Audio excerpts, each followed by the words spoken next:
ಕರ್ನಾಟಕ ಸರ್ಕಾರದ ಶಿಕ್ಷಣ ಇಲಾಖೆಯು 10ನೇ ತರಗತಿಯ ಪಠ್ಯಪುಸ್ತಕದಲ್ಲಿ ಬ್ರಹ್ಮಶ್ರೀ ನಾರಾಯಣ ಗುರುಗಳ ಕುರಿತಾದ ಪಠ್ಯವನ್ನು ಕೈಬಿಟ್ಟಿರುವುದು ಖಂಡನೀಯ ಎಂದು ಮಾಜಿ ಶಾಸಕ ಜೆಆರ್ ಲೋಬೋ ಹೇಳಿದರು. ಅವರು ಮಂಗಳೂರಿನ ಕಾಂಗ್ರೆಸ್ ಕಚೇರಿಯಲ್ಲಿ ಸುದ್ದಿಗೋಷ್ಠಿ ನಡೆಸಿ ಮಾತನಾಡಿದರು. ಈಗಾಗಲೇ ಬ್ಯಾಂಕ್ ರಾಷ್ಟ್ರೀಕರಣದಲ್ಲಿ ದಕ್ಷಿಣ ಕನ್ನಡ ಜಿಲ್ಲೆಗೆ ಬಹಳ ದೊಡ್ಡ ಹೊಡೆತ ಬಿದ್ದಿದೆ. ನಾರಾಯಣ ಗುರುಗಳು ಮೊದಲಿಗೆ ಮಂಗಳೂರಿನ ರೈಲ್ವೆ ನಿಲ್ದಾಣಕ್ಕೆ ಬಂದಿದ್ದು, ಆ ರೈಲು ನಿಲ್ದಾಣಕ್ಕೆ ನಾರಾಯಣ ಗುರುಗಳ ಹೆಸರನ್ನ ಇಡುವಂತೆ ಕೇಂದ್ರ ಸರ್ಕಾರಕ್ಕೆ ಒತ್ತಾಯ ಮಾಡಿದ್ರೂ ಈವರೆಗೆ ಯಾವುದೇ ಕ್ರಮವನ್ನ ಕೈಗೊಂಡಿಲ್ಲ. ಇದೀಗ 10ನೇ ತರಗತಿಯ ಪಠ್ಯಪುಸ್ತಕದಲ್ಲಿ ನಾರಾಯಣ ಗುರುಗಳ ಕುರಿತ ಪಠ್ಯವನ್ನ ಕೈಬಿಟ್ಟಿರುವುದು ಅಸಡ್ಡೆ ಮಾಡಿಸುತ್ತಿದ್ದಾರೆ ಎಂಬ ಭಾವನೆ ಮೂಡುತ್ತಿದೆ. ಶಿಕ್ಷಣ ಸಮಾಜದ ದಿಕ್ಕನ್ನ ಬದಲಿಸುತ್ತಿದೆ. ನಾರಾಯಣ ಗುರುಗಳ ಹೆಸರನ್ನ ಸೇರಿಸಿ ಸಮಾಜವನ್ನ ಕಟ್ಟಲು ಪ್ರಯತ್ನವನ್ನ ಮಾಡಬೇಕು.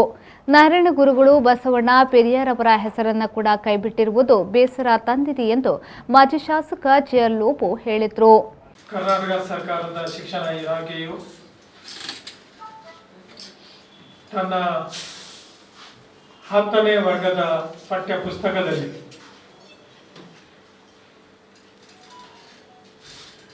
ನಾರಾಯಣ ಗುರು ಸ್ವಾಮೀಜಿ ಅವರ ವಿಷಯವನ್ನು ಪಠ್ಯಪುಸ್ತಕದಿಂದ ಕೈಬಿಟ್ಟಿದೆ.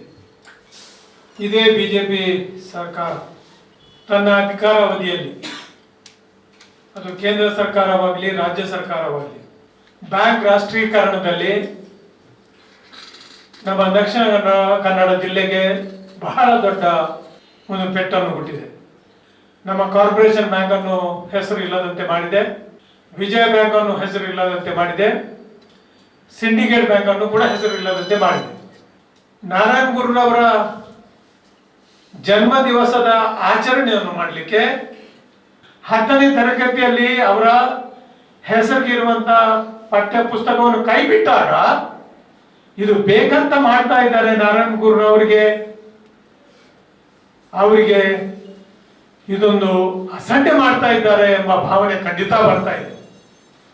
ಮೊನ್ನೆ ಗಣರಾಜ್ಯೋತ್ಸವದಲ್ಲಿ ಅವರ ಸ್ತಬ್ಧ ಚಿತ್ರವನ್ನು ಕೈಬಿಟ್ಟಿದ್ದಾದ್ರೂ ಕೂಡ ಅದನ್ನು ಕೂಡ ಬೇಕಂತಾನೆ ಮಾಡಿದ್ದಾರೋ ಏನೋ ಅಂತ ಇವತ್ತು ನಮ್ಗೆ ಅನಿಸ್ತಾ ಇದೆ. ನಾರಾಯಣ ಗುರು ಅವರು ಸಾಮಾನ್ಯ ವ್ಯಕ್ತಿ ಅಲ್ಲ, ಅವರೊಬ್ಬರ ಧಾರ್ಮಿಕ ವ್ಯಕ್ತಿ. ಅವರ ಬಗ್ಗೆ ಒಬ್ರು ಕೂಡ ಎರಡು ಮಾತಾಡುವಂತ ಜನ ಇಲ್ಲ.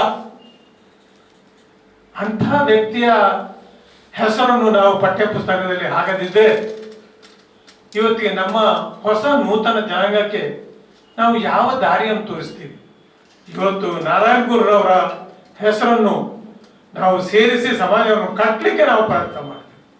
ಅದೇ ರೀತಿಯಲ್ಲಿ ಬಸವಣ್ಣವರ ಹೆಸರನ್ನು ಕೂಡ ಕೈಬಿಟ್ಟಿದೆ, ಪೆರಿಯಾರ್ ಅವರ ಹೆಸರನ್ನು ಕೂಡ ಕೈಬಿಟ್ಟಿದೆ. ಆಯ್ತು, ಬಸವಣ್ಣವರು ನಮ್ಮ ರಾಜ್ಯಕ್ಕೆ ಸಂಬಂಧಪಟ್ಟವರು, ಅವರ ಹೆಸರನ್ನು ಸೇರಿಸಬೇಕಿತ್ತಲ್ಲ. ನಾನು ಹೇಳ್ತೀನಿ, ಎಲ್ಲಾ ಧರ್ಮಗಳ ಹೆಸರುಗಳನ್ನು ಸೇರಿಸಿ, ಎಲ್ಲಾ ವ್ಯಕ್ತಿಗಳ ಹೆಸರನ್ನು ಸೇರಿಸಿ, ಒಂದು ಸಮಾನ ಮನೋಭಾವನೆಯ ವ್ಯಕ್ತಿಗಳನ್ನು ನಮ್ಮ ಮಕ್ಕಳನ್ನು ಬೆಳೆಸೋಣ. ಏನ್ ತಪ್ಪಿದೆ ಅದರಲ್ಲಿ? ಅದು ನಮ್ಗೆ ಇವತ್ತು ಬೇಕಾಗಿರುವಂತದ್ದು ವಿಚಾರ. ಈ ಸಂದರ್ಭ ಸುದ್ದಿಗೋಷ್ಠಿಯಲ್ಲಿ ಉಮೇಶ್ ದಂಡಕೇರಿ, ಅಬ್ದುಲ್ ಸಲೀಂ, ಸಾಹುಲ್ ಹಮೀದ್, ಪ್ರಕಾಶ್ ಸಾಲ್ಯನ್, ಟಿಕೆ ಸುಧೀರ್, ರಮಾನಂದ್ ಪೂಜಾರಿ, ಚಂದ್ರಕಲಾ ಜೋಗಿ, ಹೇಮಂತ್ ಪೂಜಾರಿ, ಸವಾನ್ ಚಿಪ್ಪು ಉಪಸ್ಥಿತರಿದ್ದರು.